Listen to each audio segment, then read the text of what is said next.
नमस्कार, मैं सुरांधा शेखर आप सभी दर्शकों का अन्नदाता कार्यक्रम में स्वागत करती हूं। हमारे देश का किसान जन का पोषक है, वो श्रम का देवता है, अन्नदाता है। उसमें ही भारत की आत्मा निवास करती है। ऐसे ही किसानों की प्रगति के लिए हम खेतीबाड़ी से जुड़ी हुई बहुत सी नई लाभकारी जानकारियां हर रोज सुबह लेकर आते हैं। तो चलिए कार्यक्रम शुरू करने से पहले देखते हैं क्या है आज के अन्नदाता में। संकर धान की नर्सरी तैयार करने पर सुझाव।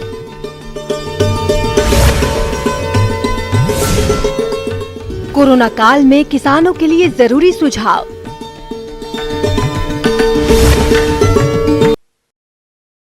किसी भी फसल की खेती में बीज सबसे महत्वपूर्ण होता है, इसलिए बीज चयन में सावधानी रखना जरूरी होता है।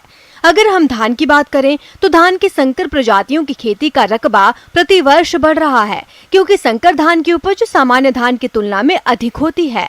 अगर आप संकर धान की खेती करने जा रहे हैं तो इसकी नर्सरी तैयारी में कौन कौन सी तकनीकी बातों का ध्यान रखें, बता रहे हैं डॉक्टर पीसी पांडे। हाइब्रिड धान की उपज ज्यादा प्राप्त करने के लिए कुछ मुख्य सस्य वैज्ञानिक विधियां हैं। अगर आप उसको अपनाएंगे तो आप अपने उपज ज़्यादा से ज़्यादा प्राप्त कर सकते हैं। और नर्सरी में करने से पहले प्रजातियों का चयन, अधिकतर आप देखते होंगे कि बाजार में बहुत सी हाइब्रिड अच्छी हैं। और पंतनगर यूनिवर्सिटी की पंत संकर धान 3, पंत संकर धान 1 और नरेंद्र संकर धान 2 ये किस्में हैं। और विभिन्न फर्मों द्वारा भी, प्राइवेट दुकानों द्वारा भी हाइब्रिड का बीज दिया जा रहा है। आप इसकी अच्छी तरह से अगर देखने के बाद अपने क्षेत्र के लिए है कि नहीं है, उसको देखते हुए हाइब्रिडों का आप चयन कर सकते हैं। संकर धान की खेती से अधिक उपज के चलते किसानों को अधिक लाभ होता है। संकर धान की उपज सामान्य धान की किस्मों की तुलना में 1.5 गुना ज्यादा होता है। संकर धान की अधिकतर किस्में 120 से 135 दिन में तैयार हो जाती हैं, जिससे रबी फसलों की खेती के लिए समय से खेत खाली हो जाते हैं। अगर आप संकर धान की खेती करने जा रहे हैं तो इसकी खेती में कुछ तकनीकें हैं जिन्हें ध्यान में रखकर ही इसकी खेती करें। संकर धान का बीज आज नई निजी कंपनियां तैयार कर रही हैं और सरकारी संस्थाओं द्वारा भी तैयार किया जा रहा है, जो आपको बड़ी आसानी से उपलब्ध हो जाएगा। हाइब्रिड का बीज आप एक ही बार यूज कर सकते हैं, प्रयोग में ला सकते हैं। उसके बाद दोबारा उसका प्रयोग ना करें, क्योंकि वो उससे उपज में बहुत कमी आ जाती है। अधिकतर हाइब्रिड की प्रजातियां 120 से 130 दिन के बीच में पक जाती हैं। इसलिए इसकी नर्सरी जो है आप जून 1 तारीख से लेकर जून 20 तारीख तक डालें तो आप अच्छी उपज ले सकते हैं। नर्सरी डालने के लिए इसकी 2 विधियां हैं, सूखी विधि और गीली विधि। गीली विधि द्वारा अच्छी पौध प्राप्त करने के लिए 1/10 भाग में 1 हेक्टेयर भूमि की अगर आप रोपाई करने जा रहे हैं तो उसके 1/10 भाग में उसके लिए नर्सरी लगाएं। नर्सरी लगाने समय जो आपको ध्यान में रखना है कि हाइब्रिड का बीज 20 किलो से लेकर 25 किलो प्रति हेक्टेयर की दर से लगाएं, क्योंकि इससे ज़्यादा बीज में उसकी महंगाई ज़्यादा पैसा होने के कारण खर्च में ज़्यादा आता है। इसलिए इसका बीज जो है 20 किलो प्रति हेक्टेयर ही बहुत ठीक है। लेकिन अगर आप देखें अन्य प्रजातियाँ जो हमारी हाइब्रिड वेराइटीज़ हैं, इसका बीज लगभग 30 से 35 किलो लगता है, मोटा और पतला धान को देखते हुए। धान की फसल में बहुत से रोग लगते हैं, जिसके लिए अगर पहले ही बीज उपचार कर लिया जाए तो खड़ी फसल में रोगों के आने की संभावना कम हो जाती है। बीज उपचार करने के लिए किसी ड्रम में 50 लीटर पानी लें, उसमें 3 ग्राम स्ट्रेप्टोसाइक्लिन घोलें और 20 से 25 किलोग्राम धान का बीज 24 से 36 घंटे के लिए उसमें भिगो दें। उसके बाद धान को पानी में से निकालकर 25 किलोग्राम बीज में 70 से 75 ग्राम कार्बेंडाजिम मिलाकर छायादार स्थान पर जूट के बोरे से ढककर 36 से 48 घंटे के लिए छोड़ दें। 36 से 48 घंटे बाद बीजों में अंकुरण हो जाएगा। उसके बाद तैयार नर्सरी में धान की बुआई करें। नर्सरी डालते समय ये जरूर ध्यान रखें कि आप अपने खेत की तैयारी करने के बाद खेत को अच्छी तरह से समतल कर दें, कीचड़ बनाएं। कीचड़ बनाकर उसमें खाद डालें।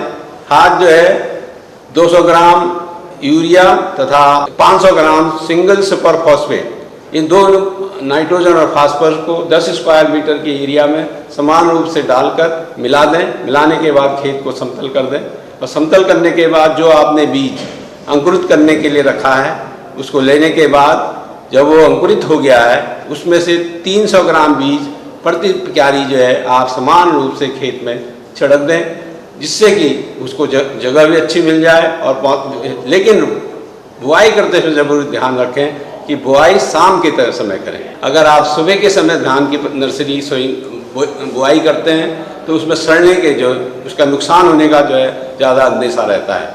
इसलिए अच्छा यह है कि इसकी बुआई शाम के समय करें। जो आपने खेत समतल करके अच्छी तरह रखा है उसमें समान रूप से बीज में छिड़क कर दूसरे दिन फिर शाम को पानी लगाएं। जब देखें कि आपका पौधा 2 से 3 पत्ती वाला हो गया है, उसके बाद अपने खेत में आप 1 से आधा सेंटीमीटर से 1 सेंटीमीटर पानी हर समय बनाए रख सकते हैं। साथ ही साथ यह भी देखना है कि हमारे क्षेत्र में जिंक की कमी आने की वजह से खैरात डिजीज बहुत लग जाती है, पौध की बढ़वार नहीं अच्छी हो पाती है, जो कि जिंक की कमी से आता है। तो उसके निदान के लिए अच्छा यह है कि हम नर्सरी में ही उसको उपचारित कर दें। उपचारित करने के लिए 0.5% जिंक सल्फेट तथा 2% यूरिया, या कहने का तात्पर्य है कि 15 लीटर पानी में जो आपका छिड़काव वाला उपकरण है उसमें डालें और 15 लीटर में 75 ग्राम जिंक सल्फेट तथा 300 ग्राम यूरिया और 15 लीटर पानी का घोल बनाकर जब आपका अंकुरित बीज 2 से 3 पत्ती वाला हो गया है, जो लगभग 6 से 7 दिन बाद हो जाता है, उस समय उसका अच्छी तरह से छिड़काव करें। और उसके बाद जब आप नर्सरी उखाड़ने से 2 दिन पहले एक छिड़काव फिर कर दें। तो इस तरह से करने से जिंक की कमी भी पौधे में पूरी हो जाती है। साथ ही साथ जो हमने यूरिया मिलाया है उसके साथ वो उसकी एसिडिटी को, अम्लता को कम कर देता है जिंक सल्फेट की, और पौधे में जो नाइट्रोजन मिलती है उससे उसकी बढ़वार अच्छी होती है, पौधा स्वस्थ मिलता है और जिसके कारण आपको स्वस्थ अच्छी पौध मिलती है। जो आप पौध लगाने चाह रहे हैं वो 20 से 25 दिन का होना चाहिए। उससे अगर ज़्यादा या कम होती हैं तो उपज में प्रभाव पड़ता है। ब्रेक के बाद आप सभी दर्शकों का अन्नदाता में स्वागत है। चलिए अब रुक करते हैं अगली कड़ी की ओर। देश कोरोना वायरस की गंभीर समस्या से जूझ रहा है, जिससे हमारी कृषि भी कहीं न कहीं प्रभावित हो रही है। ऐसे में किसानों को भी इससे बचकर रहने की जरूरत है। किसान भाई इस कोरोना काल में खुद और अपने परिवार का ध्यान कैसे रखें, इस पर जरूरी सुझाव दे रहे हैं एक विषय विशेषज्ञ। जैसा कि हम जानते हैं हमारा भारत कृषि प्रधान देश है और इन दिनों हम लोग एक महामारी से जूझ रहे हैं, प्रयास कर रहे हैं जीतने का, और आने वाले दिनों में ज़रूर हम लोग जीत हासिल कर लेंगे। लेकिन अभी हम लोगों को लड़ाई जारी रखना है। हमारे जो किसान बंधु हैं इनसे घबराए नहीं। भारत सरकार ने बहुत ही स्पष्ट रूप से दिशा निर्देश या जिसे गाइडलाइन कहेंगे जारी कर दिया है। हमारे किसान भाई उन निर्देशों का अक्षरशः पालन करते हुए अपने खेती के कार्य में लगे रहें, कृषि के कार्य में लगे रहें। और जो भारत सरकार का निर्देश है उसमें हम लोग सोशल डिस्टेंसिंग को प्राथमिकता दे रहे हैं, दें। और जो भी कृषि कार्य है, जैसे बीज का बुआई हो या निकाई गुड़ाई हो या फसल की कटाई हो, उसमें सोशल डिस्टेंसिंग का पालन करें और ज़रूर हम लोग जीतेंगे इस लड़ाई से और अच्छी खेती को हम लोग प्राप्त करेंगे। खेत में कार्य करते वक्त किसानों को यह ध्यान रखना चाहिए कि वो साबुन से हाथ जरूर धोते रहें। इसके अतिरिक्त खेत में खाद या फिर कीटनाशक के अलावा अगर बोरी आदि में कुछ आवश्यक सामग्री ले जा रहे हों तो उसे सैनिटाइज जरूर कर लें। तो वहीं खेत पर कोई अनजान श्रमिक आ जाए तो फिर उसे खेत पर आने से रोकें ताकि इस वायरस के संक्रमण को रोका जा सके। और जैसा कि किसान बंधु अब तक अवगत हो चुके हैं कि इस बीमारी में सोशल डिस्टेंसिंग का और सैनिटाइजिंग का बहुत ही महत्व है। वो जो भी उपकरण यूज कर रहे हैं निश्चित तौर पर अपने भी यूज करते हैं, दूसरे किसानों को भी देते हैं। तो ये अगर कोई किसान यूज करता है उसको पहले सैनिटाइज कर ले, अपने को सैनिटाइज कर ले, उपकरण को सैनिटाइज कर दे, उसके बाद ही दूसरे किसान बंधुओं को दें। इसके अलावा अभी हमारे बहुत सारे किसान बंधु पशुपालन से जुड़े हुए हैं, तो अगर वो जहाँ पर पशु को रखे हुए हैं वहाँ यदि वो प्रवेश कर रहे हैं तो प्रवेश करने के पहले अपने आप को सैनिटाइज करें और मास्क जरूर पहने, ग्लव्स जरूर पहने, पैर में कोई वाटरप्रूफ का जूता अवश्य हो और साथ साथ जो भी हमारे पशुधन उनके लिए जो भी उपकरण यूज किया जा रहा है उसे भी जरूर वो सैनिटाइज कर लें। और जहाँ तक किसान बंधुओं के उत्पाद का बात है, आराम से बाज़ार ले जाके बेचें, कहीं भी किसी तरह का अगर दिक्कत हो रहा हो तो स्थानीय प्रशासन से संपर्क करें ताकि उन्हें पास निर्गत किया जा सके। और इन सब बातों को ध्यान में रखते हुए आराम से सोशल डिस्टेंसिंग का पालन करते हुए नज़दीक के बाज़ारों में उनको बेच सकते हैं। एक ही ड्रेस को रोजाना न पहने, काम खत्म होने के बाद कपड़ों को अच्छी तरह से धोकर तेज धूप में सुखाकर ही इस्तेमाल करें। साथ ही हो सके तो मशीन एक बार उपयोग में लाने के बाद दोबारा इस्तेमाल करने से पहले अपने हाथ साबुन से जरूर धो लें। खेत में फसल काटते, खाना खाते समय एक दूसरे व्यक्ति के बीच कम से कम 3 मीटर की दूरी होनी चाहिए। खाने पीने के बर्तन अलग रखें और हाथों को साबुन से अच्छी तरह से साफ करें। नियमित रूप से साबुन या अल्कोहल वाले हैंड सैनिटाइजर से हाथों को धोते रहें। खांसते और छींकते समय अपने नाक और मुंह को ढक कर रखें। अगर आप बीमार हैं तो खुद को परिवार के सभी लोगों से अलग कर लें और तुरंत डॉक्टर की सलाह लें। दूसरे लोगों से भी उचित दूरी बनाए रखें। काम होने पर घर पर रहें, सुरक्षित रहें। इसके अलावा अभी एक जगह से दूसरे जगह जो हमारा कृषि उत्पाद का ट्रांसपोर्टिंग हो रहा है, ट्रांसपोर्टिंग के समय में भी ध्यान देने की बात है कि जो भी हमारा कृषि उत्पाद है उसको अच्छी तरह से पैकिंग करें ताकि उसमें किसी भी तरह का संक्रमण का संभावना ना रहे। और दूसरे राज्यों में या दूसरे जिलों में जो हमारा कृषि उत्पाद जा रहा है वह बिल्कुल संक्रमण मुक्त होकर के ही जाए, ताकि हमारा जो एक बहुत बड़ा कंज्यूमर का जो चेन है उसको किसी भी तरह का संक्रमण का संभावना ना रहे। इसके अलावा अभी सन्निकट हमारा जो खरीफ का मौसम है, किसानों को मैं बता देना चाहूँगा कि खाद बीज दुकान या जो हमारा फर्टिलाइज़र का ट्रांसपोर्टिंग में कहीं भी किसी भी तरह का रोक नहीं है। और विगत वर्षों की भांति इस वर्ष भी सभी दुकानों में फर्टिलाइज़र का बीजों का आवागमन होगा और वो वहाँ से क्रय करके हमारा जो आने वाला खरीफ मौसम है उसमें वो खेती कर सकते हैं। ब्रेक के बाद एक बार फिर से आप सभी दर्शकों का अन्नदाता कार्यक्रम में बहुत बहुत स्वागत है। बढ़ते हैं अगली प्रस्तुति की ओर। एक कहावत है, आगे ढैंचा पीछे धान, वही कहलाए सफल किसान। जी हाँ किसान भाइयों, हरी खाद जिसके प्रयोग से न केवल भूमि की दशा सुधरती है बल्कि खेती की लागत में भी कमी आती है। इसलिए फसलों से अच्छा उत्पादन लेने के लिए आप अभी कौन कौन सी हरी खाद वाली फसलों की खेती करें और इनसे क्या क्या लाभ हैं, आइए जानते हैं। जैसा कि हम सभी जानते हैं कि हरी खाद सबसे पहले किसे कहते हैं ये जानना हमारे लिए जरूरी है। जैसे हरी खाद दलहनी और गैर दलहनी फसलों को उनके वानस्पतिक वृद्धि काल में उपयुक्त समय पर मृदा उर्वरता और उत्पादकता को बढ़ाने के लिए जुताई करके मिट्टी में अपघटन के लिए दबाना ही हरी खाद कहलाता है। तो किसान भाई, अब आगे हम बात करते हैं कि हरी खाद के लिए कौन कौन सी फसल का चयन करेंगे।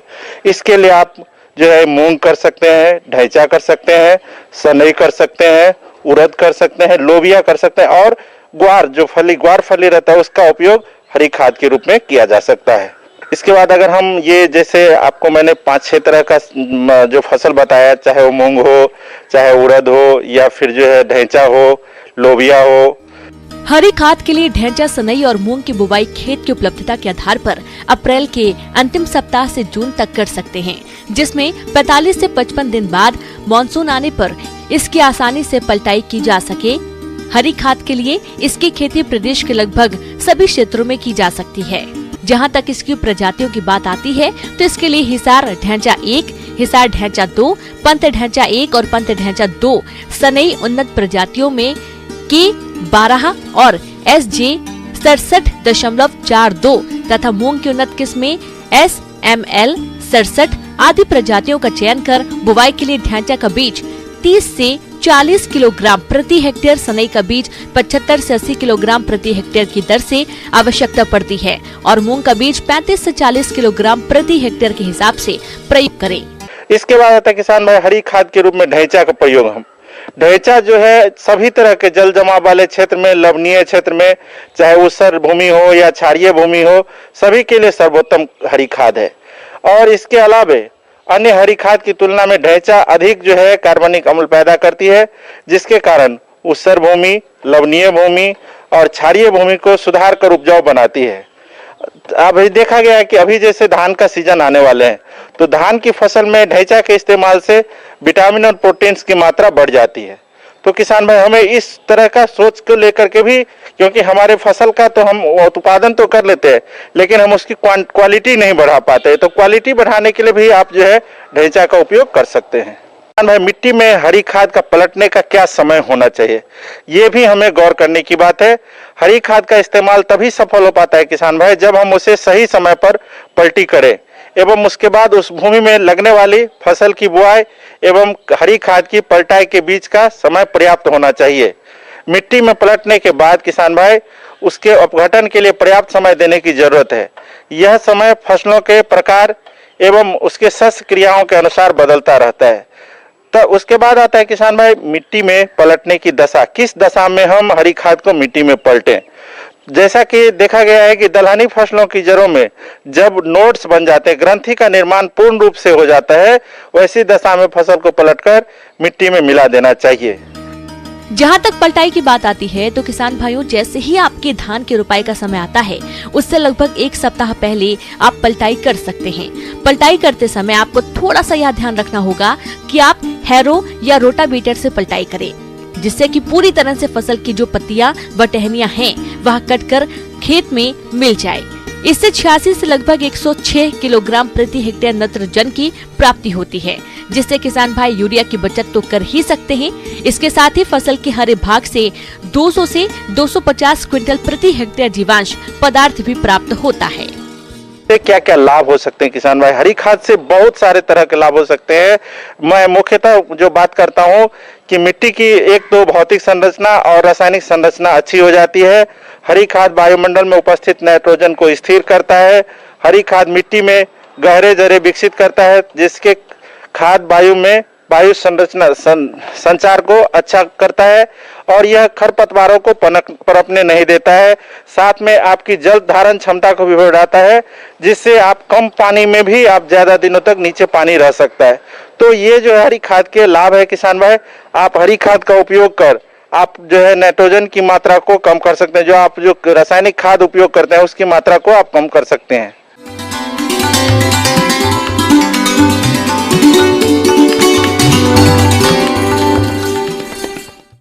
अन्नदाता हेल्पलाइन निःशुल्क फोन संपर्क सेवा के माध्यम से आपके द्वारा पूछे गए प्रश्नों में से 1 या 2 महत्वपूर्ण प्रश्न को हम अपने कार्यक्रम में शामिल करते हैं। इसी के तहत आज का चयनित प्रश्न और उसका जवाब इस प्रकार है।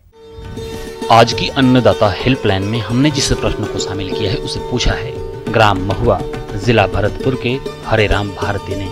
आपने दुधारू पशुओं में कृत्रिम गर्भाधान के बारे में जानकारी चाहिए है, तो इसके लिए देखिए कार्यक्रम का यह अंश।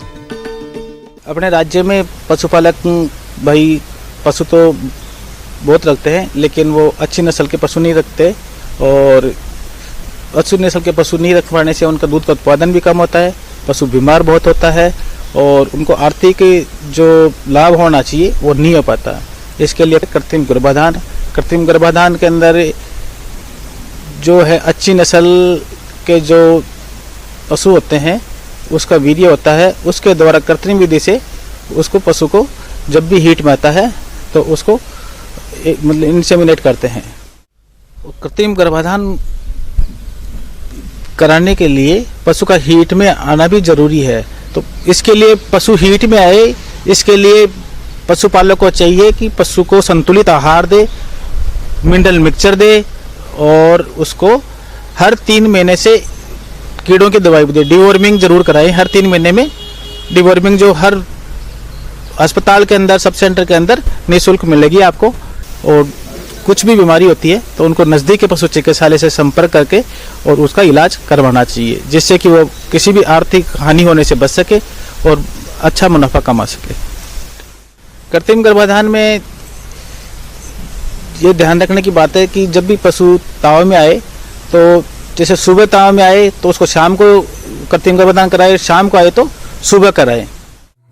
इससे उसको पशुपालक की जो अच्छी नस्ल के बच्चे पैदा होंगे और वो कम बीमार होंगे, दूध उत्पादन अच्छा होगा, ये उनको फायदा होगा।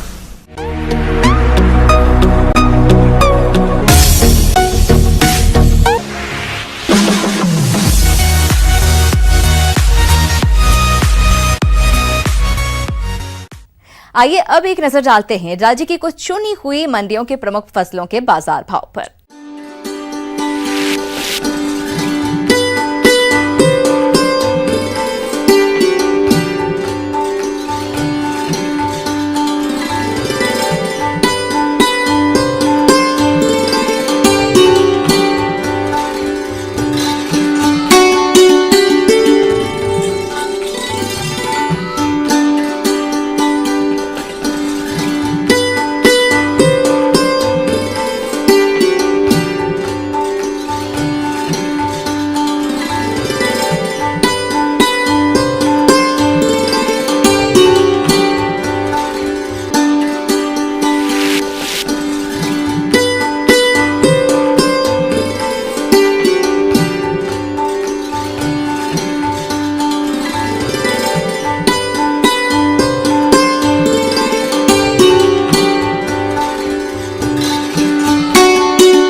किसान भाइयों, अन्नदाता आपकी सेवा के लिए संकल्परत है। कृषि संबंधित समस्या और सुझावों के लिए आप हमें इस पते पर संपर्क कर सकते हैं।